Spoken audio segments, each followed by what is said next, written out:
Nintendo is a company with a reputation of playing it safe with the software they produce, especially when you look at their main IPs, Zelda and Mario. It can be seen that Nintendo is a company that doesn't take risks.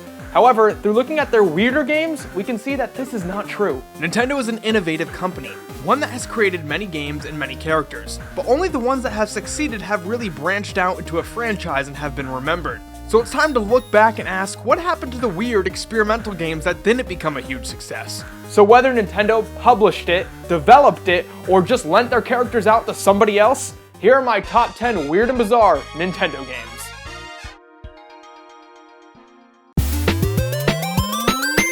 In 2008, the Wii was at the height of its popularity. Alongside it, the Guitar Hero series. The gaming scene seemed to be getting more and more about simulation. Wii Sports simulated sporting events, while Guitar Hero simulated being in a band. The only criteria for these simulations is that they could not in any way actually help you with the skill that it was based off of. Nintendo hoped to capitalize on both the success of rhythm games and the Wii, so they developed Wii Music. The game itself isn't anything special. It features your Mii being instructed on how to play virtual instruments by a Muppet-esque Mozart type. All it did was create a rhythm game similar to Guitar Hero, but all the renditions of the songs sound like they were created in Mario Paint, and on top of that, all the songs are either ripped from the public domain or a Nintendo song. Although the game itself is definitely weird enough to warrant a spot on this list, the reason why it's here is because of its reveal at E3 2008.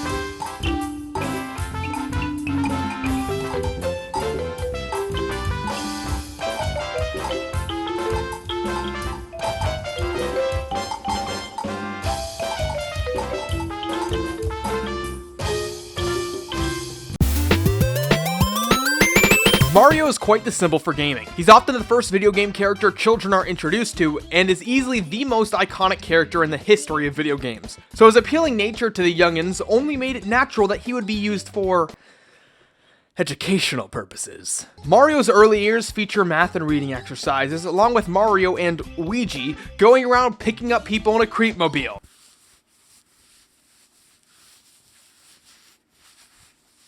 Also, just an oversized interactive Mario. Mario's Missing has Luigi, which is just a totally creepy off-model Luigi, looking for Mario throughout history. Ha-ha, Bowser! I always suspected that underneath that macho shell you were just a boxer turtle. And finally, we get to the Mario Teaches Typing series. The first one is alright. It's not a great tool on how to learn how to type, but the second one... You're fantastic! Okie dokie! Get ready to move your fingers. That Mario head.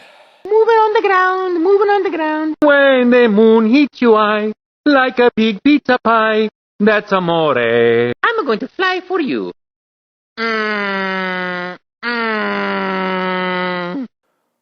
Wow. Peekaboo. Pokemon, at its release, was a massive phenomenon, with a TV show, cards, and a huge game series that it was all based off of. Although the Pokemon games were awesome, it never really gave you the opportunity to interact with your Pokemon. It was more of a straight RPG. So when Hey You Pikachu came out, it tried to rectify that. But Hey You Pikachu wasn't that great. So when a semi-sequel came out in the form of Pokemon Channel, it took a more realistic approach with how most people would interact with their pet. Would you go outside and play with them all the time? Maybe for a few minutes, you know, the duration that you'll actually sit down and play Hey You Pikachu for, but eventually you just go back inside and watch TV. And that's what Pokemon Channel is. Why would you use the magic of video games to actually go on an adventure with your Pokemon when you could just sit down and watch TV with them? Let's be honest, you wouldn't actually go on an adventure with them. You would sit your ass down in front of a TV and just be lazy. Channels include a quiz game that earns you money, a Squirtle QVC type channel, Squirtle, Squirtle, Squirtle. and a one-on-one local journalism show with Meowth. I'm here on the scene.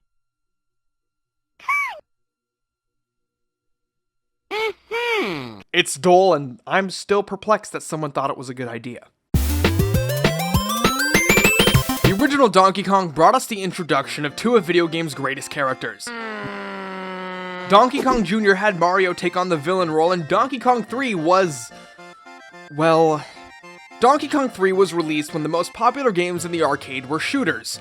So instead of developing a new franchise around the popularity of space shooters, Nintendo repackaged their first franchise to fit this description. Instead of Mario, we were given Stanley the Bugman, and instead of climbing to either rescue or capture Donkey Kong, Stanley must shoot insect repellent in order to kill bugs and make Donkey Kong fall. Needless to say, Donkey Kong 3 did not sell well or perform well in the arcades. The legacy of this game is only seen within the Super Smash Bros. Series. Stanley was a trophy in Melee, and the insect repellent is used by Mr. Game & Watch. I think. Nintendo is a company known for avoiding religious symbolism of any sort, especially when it comes to their North American releases. So I was surprised when I discovered that in Japan and Europe, Nintendo released a game called Devil World. Devil World is the only game designed by Shigeru Miyamoto not to be released stateside, making it an interesting piece of Nintendo history. The game features a green dragon who protects himself using a crucifix from some of those evil demon types. The devil sits at the top of the screen moving it around, which pretty much is the only thing that makes it play differently than a Pac-Man clone. The goal is to get 4 Bibles from around the corners of the level and bring them to the coffin in the middle of the screen, all while trying to collect ice cream, which I guess is the devil attempting to punish you. You shall be punished, and instead of red-hot coals, you will eat chocolate ice cream. I've seen the 1959 classic film Santa Claus. I know that Lucifer does this shit.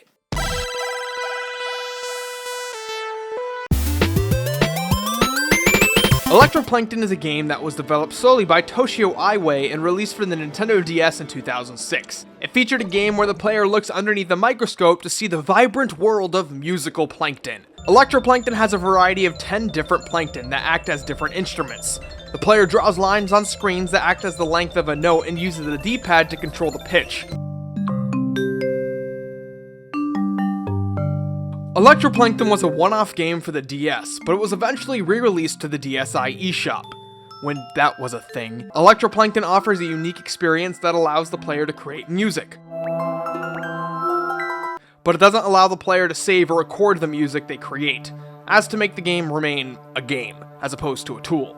When I look back at a lot of early DS titles, including this one and the mini-games included in Mario 64 DS, I see an opportunity for Nintendo to reuse some of these ideas for mobile. I mean, couldn't you see Electro Plankton working as a tablet game?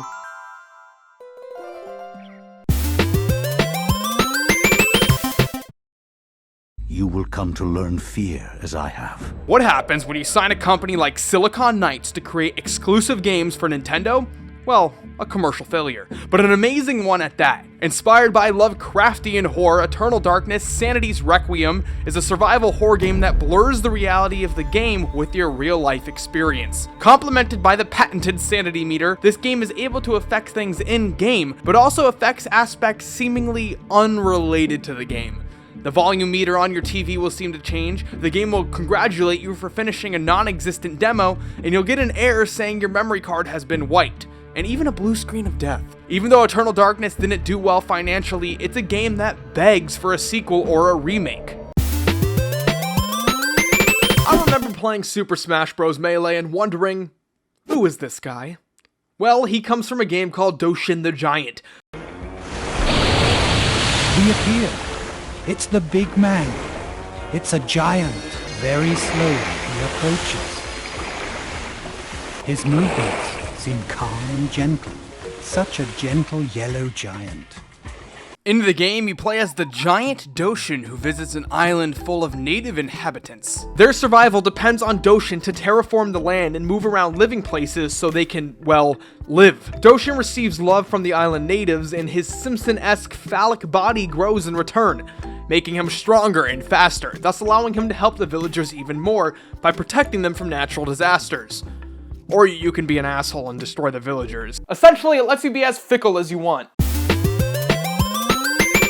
When the Super Nintendo was being developed, Sony and Nintendo collaborated in order to make a solid sound chip for the system. This eventually led to Nintendo and Sony working together to create a new system, which in turn led to Nintendo stabbing Sony in the back to work with Panasonic, which eventually led to Sony developing the PlayStation, which, led to the 2 highest selling consoles of all time.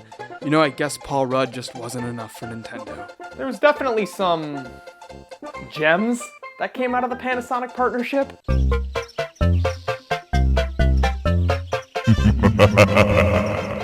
Nice of the princess to invite us over for a picnic, eh, Luigi?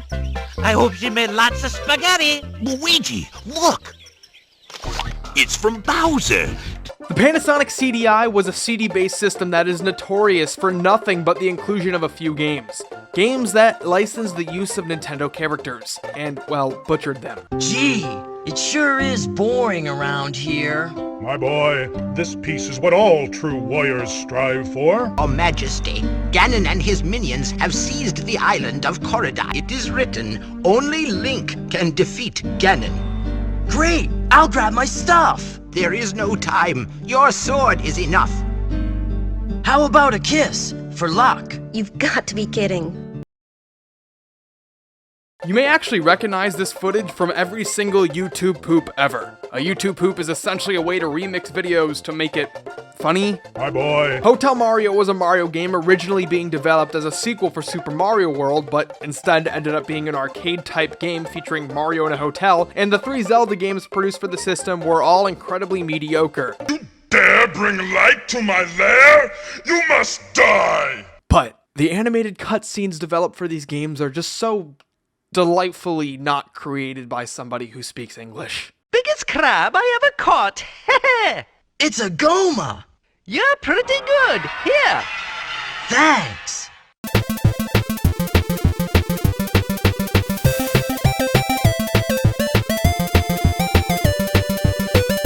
Yes, agreed. The perfect game is a combination of feudal Japan, god simulation, voice controls, and pinball. And also the guy who developed Seaman for the Sega Dreamcast should develop it.